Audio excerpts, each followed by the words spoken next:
Hello, everyone. Hi, brothers and sisters in Christ. My name is Dr. LaShawn Smith Favors, and I'm here to give you not clinical healthcare pearls today, but I'm here to give you biblical pearls, which is something that is so far more necessary in this day and age.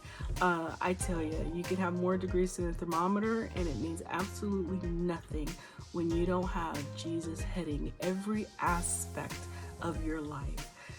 So here goes. Now, we're reaching for greatness, developing a true relationship with Christ. So here's some biblical pearls. Now, the question that I had today was, now, does God look like us? Because it says that in the Bible that God made us in his own image.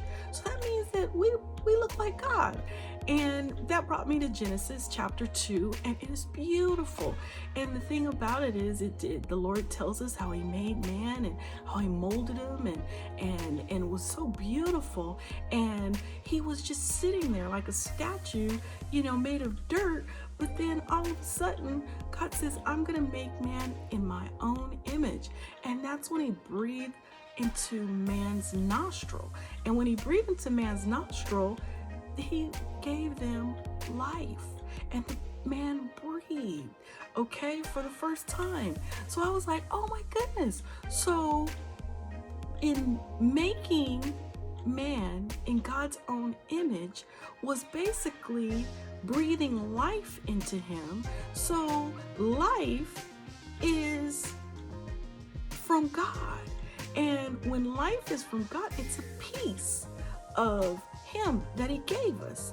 But the piece of him was not a real big piece, because God is so magnificent. He's so extreme and so dynamic that he gave us a mere piece of dust particle of him, or let's say if he had toenails, like a clipping of his toenails, something that we discard and usually don't save, at least I don't, but anyways, it was something that is just a little piece of him, and so, but to us humans, it's so dynamic. Life is dynamic. Life is something that we cannot replicate. It's so complex. So anyhow, I was like, wow. So with the way we look, when we look like God, is if we're breathing, we look like him. Because reading more into chapter 2, it was saying that when he gave us the life, it was a piece of him, and it's borrowed. So it's not nothing that we keep, and it's not nothing that will ever die, because it's a piece of God. So it doesn't ever die.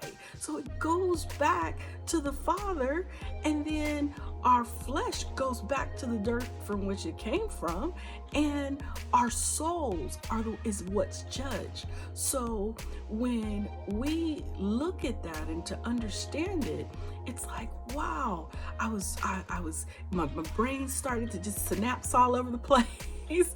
And I was like, wow, this is awesome, because that means that the spirit of life has to be fed with the book of life. So if we're not reading the book of life and developing a relationship with God, then we are starving our life. We're starving our spirit of life. And that's when our flesh could control us, because our flesh is real on this earth. It could be tempted. It's dirty. It's something the flesh. I tell people that the flesh is insatiable. It's never satisfied. So the thing about it is that we to keep our flesh in control, keep our flesh at bay and in control, we have to make sure we feed our spirit of life, that we choose, right? Because God gives us choice. So we choose Christ. And when we choose Christ, we feed our spirit of life with the book of life. And our spirit of life increases while our flesh decreases. So therefore, we're able to say, nah, I don't need to go and drink that or smoke that or do things that's not fruitful. I don't have to do that. And so it's like, wow, that's pretty awesome. So with that being said, we are made in God's own image. It's just a mere chipping of his toenail, but it's so dynamic. We're borrowing it. We either could feed it or we can starve it. So I'd rather feed it, because I'm telling you, when you feed your spirit of life, you feel great in the skin, because the skin is not controlling you. So I'm ecstatic about that. That is just something that is so awesome to me. And just to know that everyone who's breathing looks like God.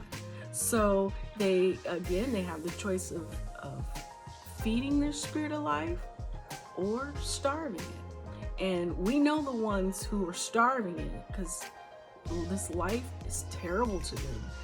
And we know the ones that's feeding it, because this life is wonderful to them.